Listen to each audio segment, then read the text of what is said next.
The winter of 1998 in the small town of Hollow Pines was brutally cold, the kind that seemed to leach warmth from your bones. The kind that made every breath a sharp reminder of how fragile life truly was. That Christmas Eve, a dense fog rolled in just as the last of the townsfolk finished stringing lights across the quiet streets. The festive colors blinked against the haze, but they could only do so much to fight the creeping sense of unease that had settled over the town. It started with a single, missing child. Little Emily Carter, 6 years old, had wandered out into the snow just after dinner, clutching the stuffed reindeer she never went anywhere without.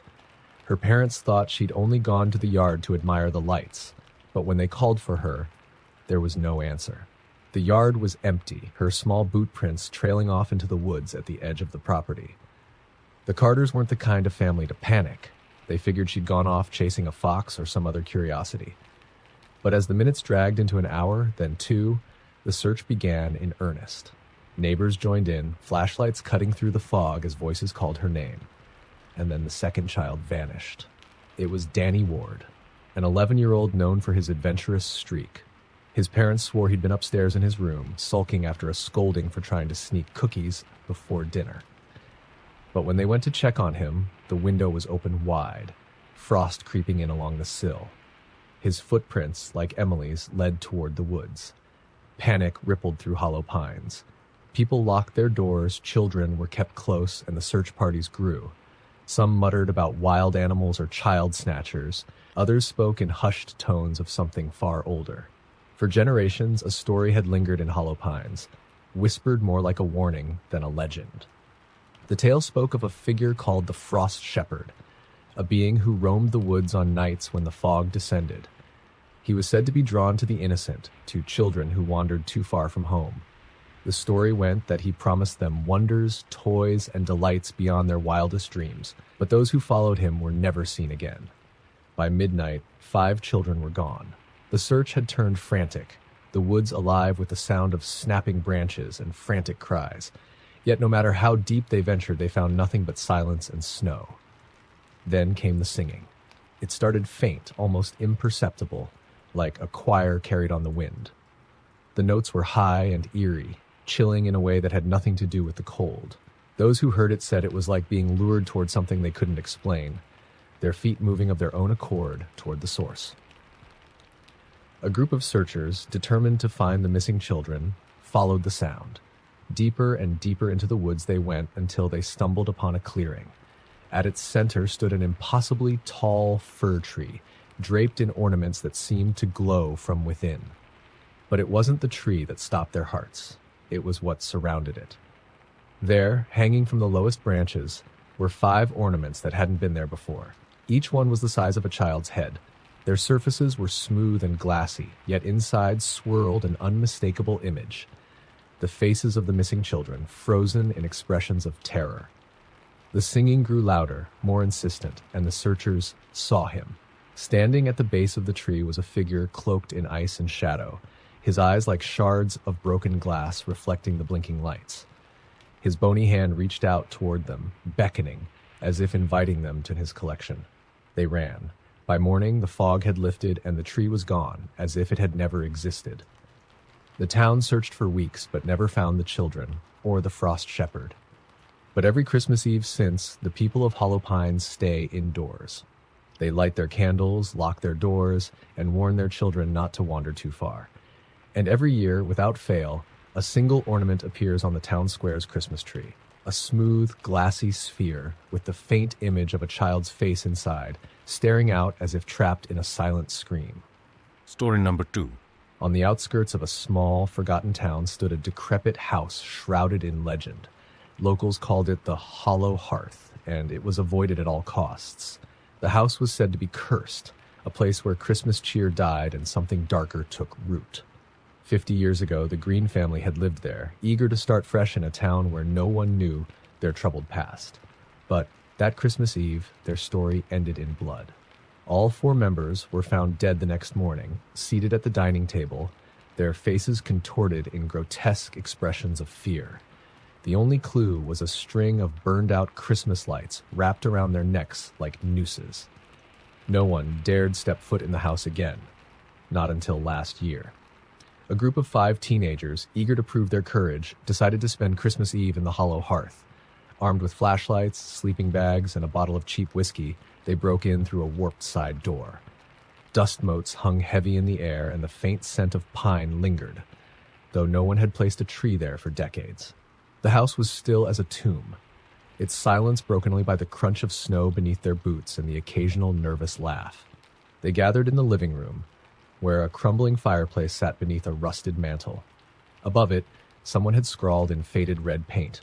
Or was it something else? The words, "Deck the halls with blood and bone." It was meant to be a joke, a thrill to post on social media, but as the night wore on, something in the house seemed to shift. The temperature dropped further than it had any right to, their breath turning to clouds even inside.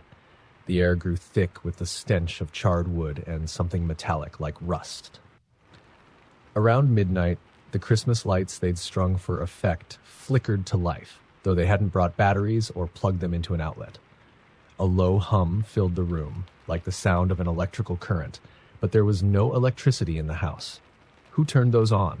Sarah, the self-proclaimed skeptic, demanded, her voice shaking more than she'd intended.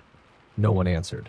That's when the music started, soft and crackling, like an old record player struggling to spin. The notes of Silent Night filled the room, but the melody was warped, slowing and speeding up at irregular intervals. "Turn that off!" someone yelled, but they couldn't find the source.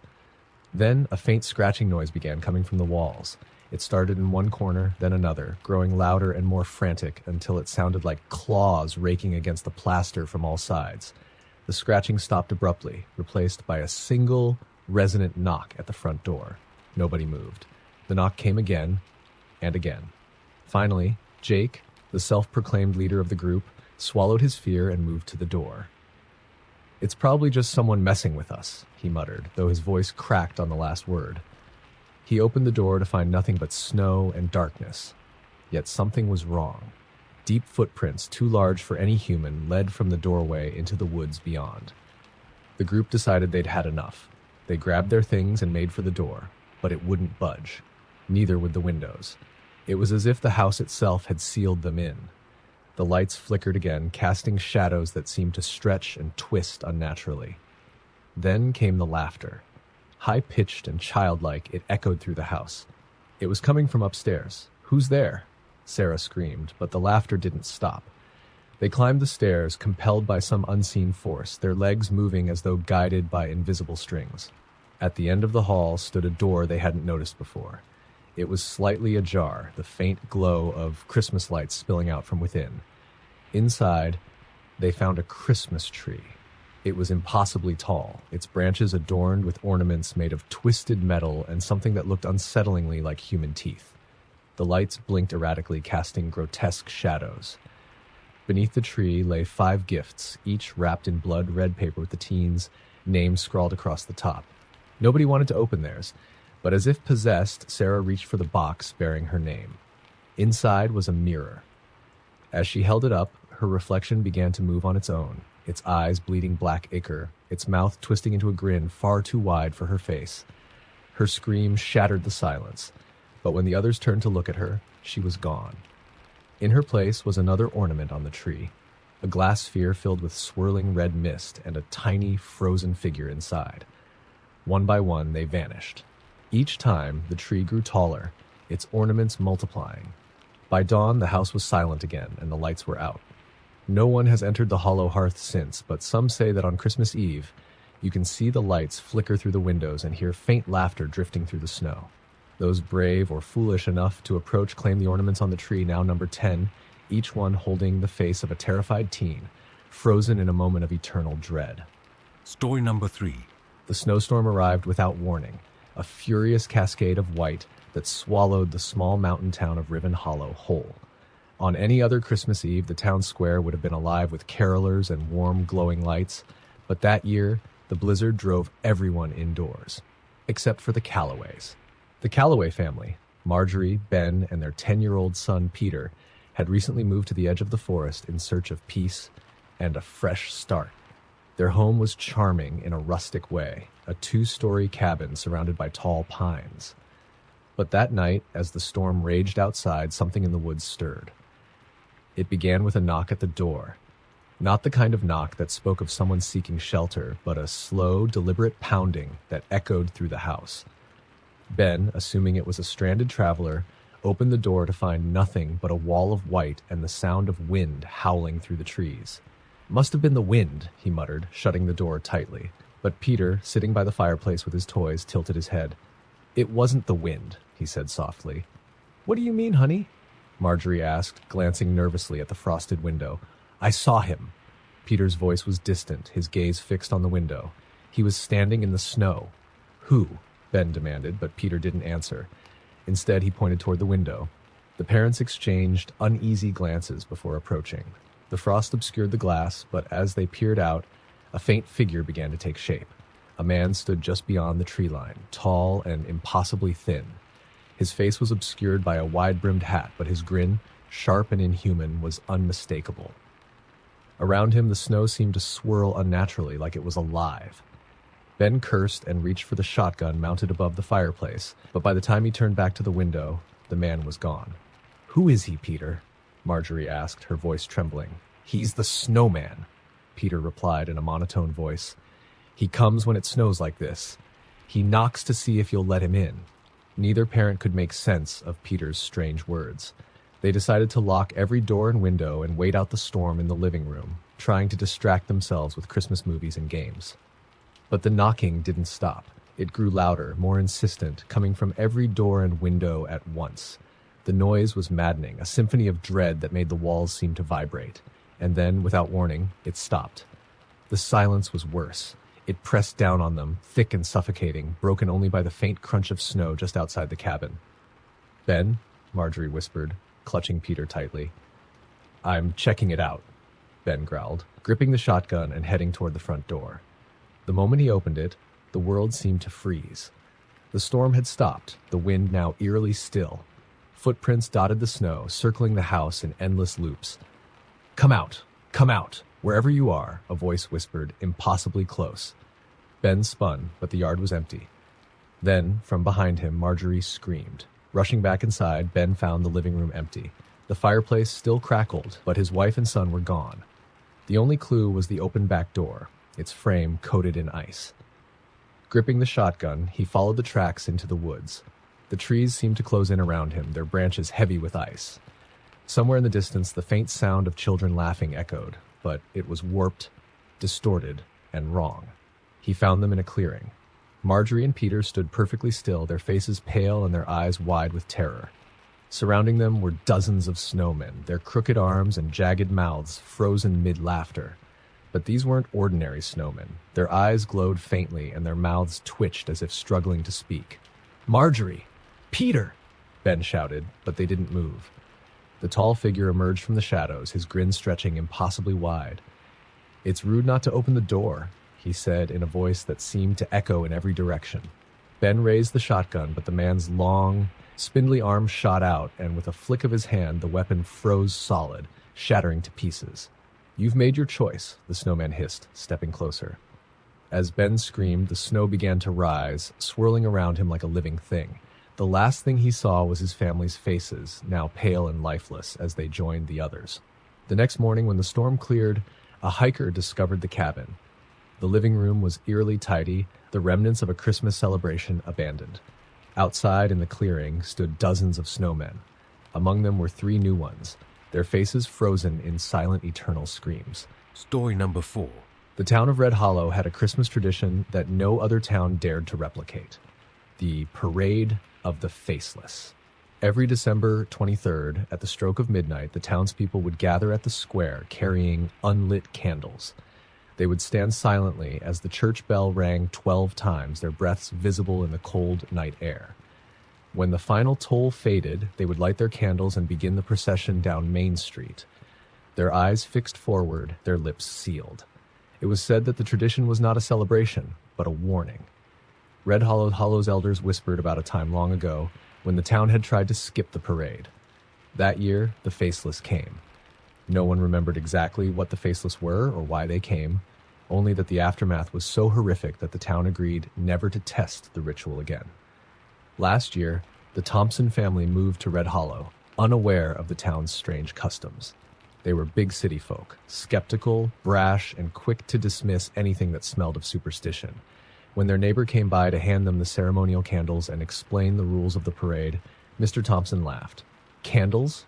Ghost stories? No thanks, he said. But the neighbor didn't laugh. Her face turned pale and she clutched the candles tighter. You must participate. They'll know if you don't. The Thompsons didn't listen. When the parade began that night, the family stayed inside their warm, brightly lit home, watching the solemn procession through their window. What a bunch of nonsense, Mr. Thompson said, pouring himself another glass of wine. But then the power went out. The house plunged into darkness, save for the faint glow of the streetlights outside. The family sat in silence for a moment, the wind howling against the windows. Just a blown fuse, Mr. Thompson grumbled, grabbing a flashlight. But as he approached the basement door, he stopped. There was someone standing in the hallway. At first, he thought it was his wife or one of the kids, but as his flashlight beam moved toward the figure, his stomach dropped. It was tall, far too tall to be anyone in his family. Its body was thin, its limbs impossibly long, and its head was smooth and featureless, like a blank canvas. He stumbled back, the flashlight clattering to the floor. The figure didn't move, but suddenly the sound of slow, deliberate footsteps echoed from above. "Who's upstairs?" Mrs. Thompson called from the living room, clutching their youngest child. "No one," Mr. Thompson whispered, his voice shaking. The footsteps grew louder, heavier, until they were directly overhead. Then came the whispering. Low, guttural voices, speaking in a language none of them could understand, filled the air. It seemed to come from everywhere at once. Mrs. Thompson screamed as another figure appeared in the kitchen doorway, its head tilting unnaturally as though listening. "They know," a voice rasped, though no one's lips moved. "You didn't walk." Mr. Thompson grabbed his family and bolted for the door, but as he swung it open, the street outside was unrecognizable. The towns were gone, replaced by an endless expanse of darkness. Shapes moved in the distance, hundreds of them, maybe thousands. All were tall and faceless, their heads turning in unison toward the open door. "You didn't walk," the voice repeated, now in unison, as though the entire chorus of beings spoke at once. The family backed into the house, slamming the door shut. But it was too late. The walls began to tremble, the air thick with a suffocating pressure. One by one, the lights of the street lamps outside winked out, plunging the world into complete darkness. The last thing the Thompsons heard was the sound of the church bell tolling, impossibly loud, as though the universe itself were cracking open. When the townspeople returned to their homes after the parade, the Thompson house was empty. The next morning, a new statue stood in the town square. 5 faceless figures huddled together in an eternal tableau of terror. Since that night, no one in Red Hollow has dared skip the parade. Story number 5. The legend of Black Pine Orphanage had long been whispered about in the quiet town of Millhaven. Nestled deep within a snow-covered forest, the building had been abandoned for over 50 years. Stories varied. Some said the headmistress had been cruel and abusive. Others claimed the children simply vanished one Christmas Eve. But all agreed on one chilling detail. Every year, on the night before Christmas, the orphanage lights flickered to life, and faint laughter could be heard echoing through the trees. No one dared go near it. Until last year. A group of 4 thrill seekers, Lisa, Eric, Jamie, and Mark, decided to explore the orphanage for their YouTube channel. They were confident, armed with flashlights, cameras, and plenty of bravado. Ghost stories were good for clicks, and the more sinister, the better. The drive through the forest was eerie, the snow muffling all sound. When they finally arrived, the orphanage loomed before them, its windows dark and its front door hanging askew. It looked as though it had been waiting for them. "Perfect," Mark said, adjusting his camera. "Let's make this one go viral." The air inside was bitterly cold, colder than the night outside. Dust coated every surface, and the faint scent of decay lingered. They wandered through the halls, finding empty classrooms, rusted bed frames, and walls covered in peeling wallpaper. But it wasn't until they reached the dining hall that the strangeness began. The long, wooden tables were set for dinner. Plates, utensils, and even glasses filled with water sat undisturbed as though frozen in time. "That's weird," Lisa muttered, filming the scene. "Why isn't there dust on any of this?" Eric picked up a glass, sniffing its contents. It's fresh, he said, his voice unsteady. This isn't normal. The others laughed nervously, brushing it off. But as they moved deeper into the orphanage, the temperature continued to drop. Their breath hung in the air, and the sound of their footsteps seemed to echo back at them, louder than it should. Then came the whispers. At first, they thought it was the wind slipping through the cracks, but the voices grew louder, distinct. They were high-pitched, childlike, and came from everywhere at once. "Did you hear that?" Jamie asked, her voice trembling. "Just the wind," Mark said, though his hand shook as he adjusted his camera. The group pressed on, following the whispers to the second floor. The hallway was lined with small doors, each leading to a bedroom. As Lisa opened one, she gasped. Inside was a room perfectly preserved, as if someone still lived there. A small bed was neatly made, toys were scattered on the floor, and a Christmas stocking hung from the foot of the bed. But what caught her attention was the drawing on the wall. A crude, childlike depiction of 4 figures standing outside the orphanage. Each wore a wide, toothy grin. "Guys, this is us," Lisa whispered. Before anyone could respond, the door slammed shut, trapping her inside. The others banged on the door, shouting her name, but the only response was the sound of laughter, soft at first, then louder, echoing down the hall. Lisa's screams pierced the air, then stopped abruptly. When the door finally gave way, the room was empty. The bed was unmade, the toys gone, and the stocking now dripped with something dark and viscous. They ran, but the orphanage wouldn't let them leave. The hallways twisted and stretched, leading them in circles. Doors slammed shut, locking them in and forcing them to confront things they couldn't explain. Mark's camera playing back footage of a child standing behind them, Eric's flashlight flickering to reveal tiny handprints smeared across the walls. Finally, they reached the front door, flinging it open and rushing into the snow. They didn't stop running until they reached their car. When they looked back, the orphanage was dark again, silent and still. But the nightmare didn't end there. The next morning, police found Lisa's body in the dining hall, seated at the head of the table. Her face was twisted in terror, her hands clutching a cracked porcelain doll.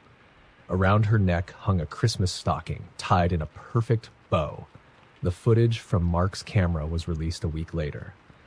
The final frame was chilling, the 4 of them standing outside the orphanage, wide grins stretched across their faces. No one could explain how the image got there, but the townsfolk didn't need to. They knew.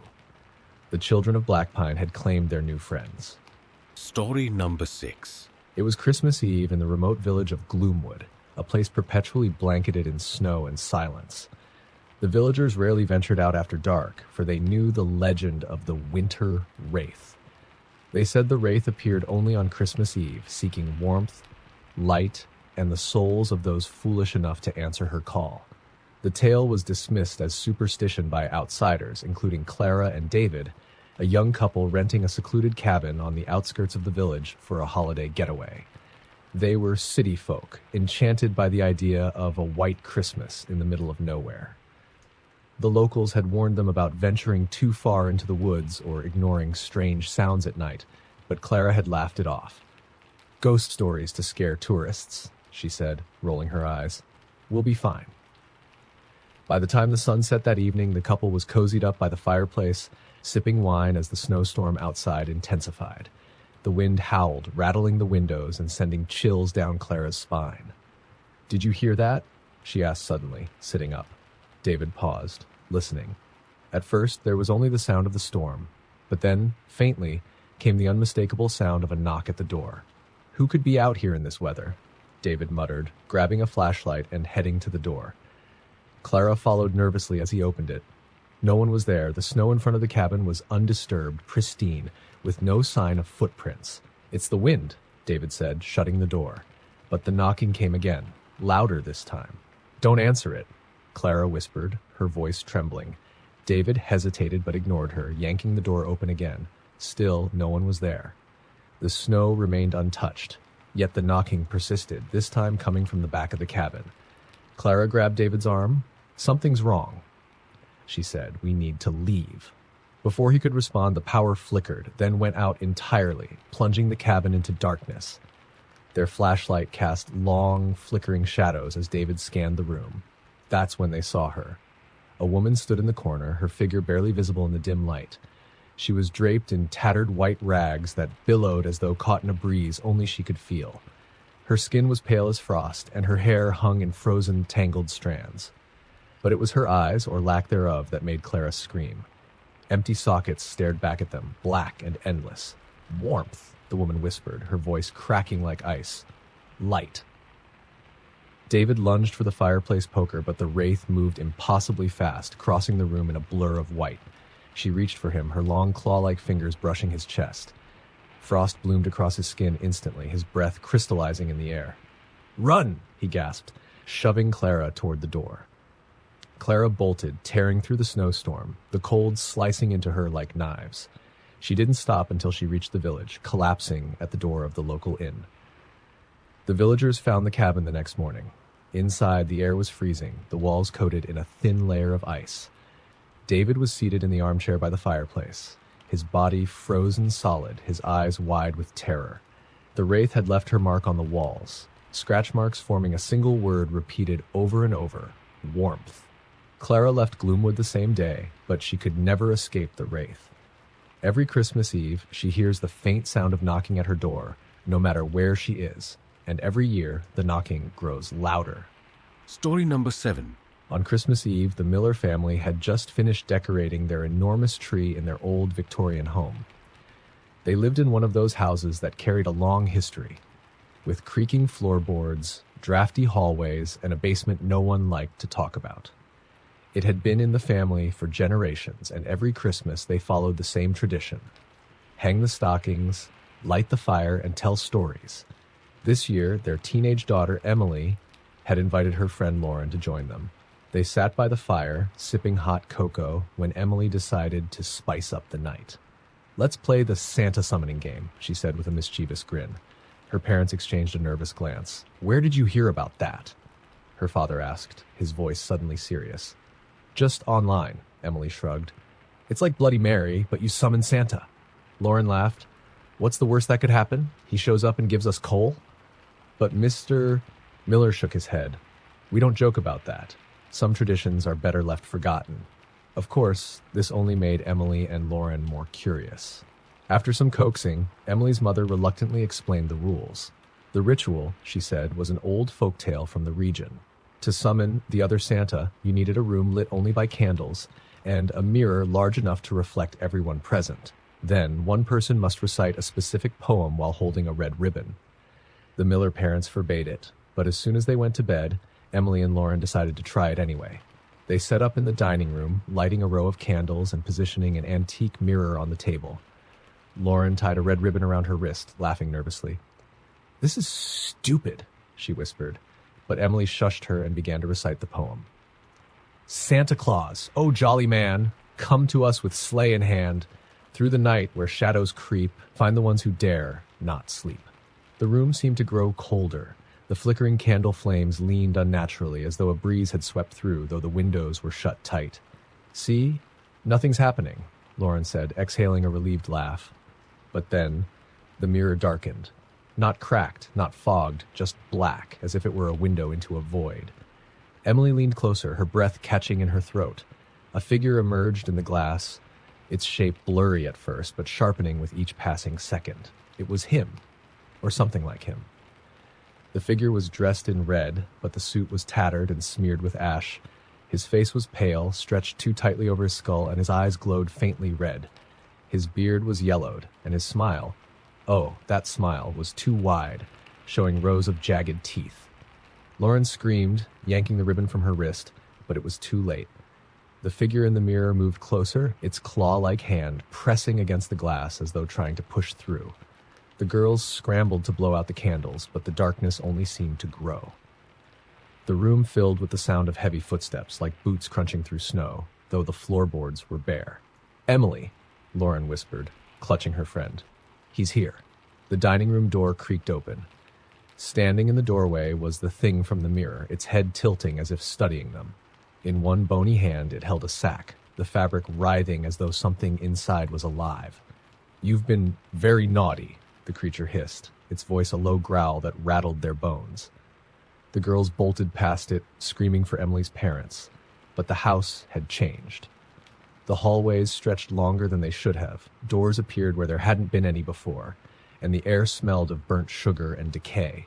When they finally found Mr. and Mrs. Miller, the couple was frozen in their bed, eyes wide open, mouths agape, their skin a pale shade of blue. The last thing Emily remembered was the sound of bells jingling, not cheerful, but ominous, growing louder as the creature's voice echoed through the house. No one escapes the naughty list. The next morning, the police found the house eerily quiet.